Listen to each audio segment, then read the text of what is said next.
more details, I'm joined from Dubai by Mr.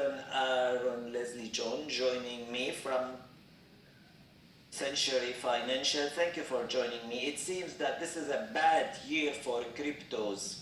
Since the beginning of the Ukraine war, some people are likening what's happening to cryptos to what happened during the global financial crisis in 2008. Do you agree with that comparison, despite the fact that assets in both cases are different? In many cases, it's very much same actually. The crypto space is going through a very big crisis at this point of time.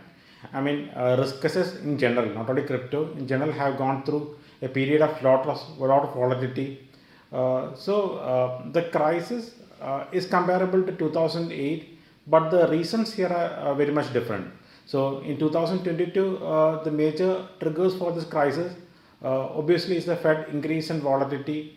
Fed induced increase in volatility. Fed has had one of the most aggressive rate hikes in decades. So what happened is that the cost of capital, the cost of money has gone up a lot, which has made investors pull out money from all this, which has reduced the liquidity in the system and exposed all these assets. So risk assets in general have suffered a lot. In addition to what the above mentioned factors, these assets, crypto-related assets in particular, also the NFT space, they were trading at ridiculous valuations. I mean, if some of us might be remembering that even pictures of apes or monkeys were selling for more than like millions of dollars. So that was a kind of craziness or like a overvaluation that was in the market.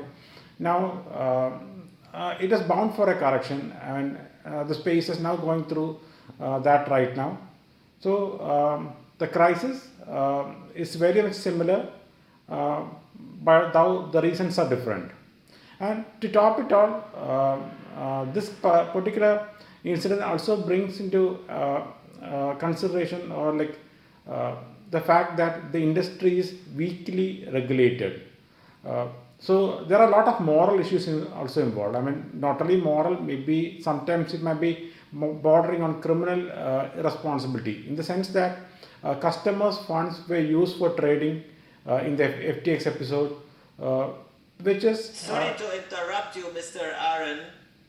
There is a question that comes to the mind of anybody who has heard this in news. How can BlackRock or SoftBank, those giant companies, how can have they been manipulated by this person? We're talking about major companies investing. How have they been tricked here? It's a big question. I mean, like not only SoftBank or Tiger Capital. I mean, even Ontario Pensions Fund. I mean, even they had invested into this FTX. So how can a pension fund? I mean, pension fund is a retirement savings of an individual. How can they invest into such a volatile asset like which has no substantial basis? One answer is that like none of these major players, they did a proper due diligence. So this FTX in this particular, I mean, the CEO was actually propped up by all the like high-profile social individual. He was giving campaign donations to political parties. He appeared on the cover of major international finance magazines. Sorry to interrupt you again. It's just to benefit from your presence with us. I want to ask you about the trading platforms in the region after we saw FTX and the confidence and the trust issue being raised regarding cryptocurrencies. Do you think the platforms in this region might be more regulated and more safer, if you like, here?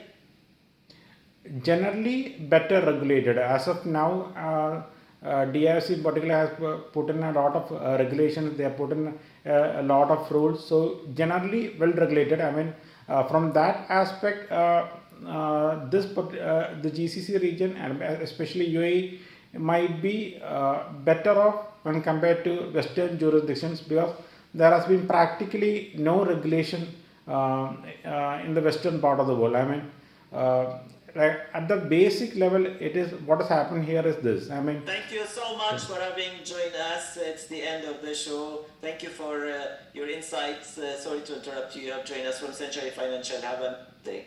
sure, thank you.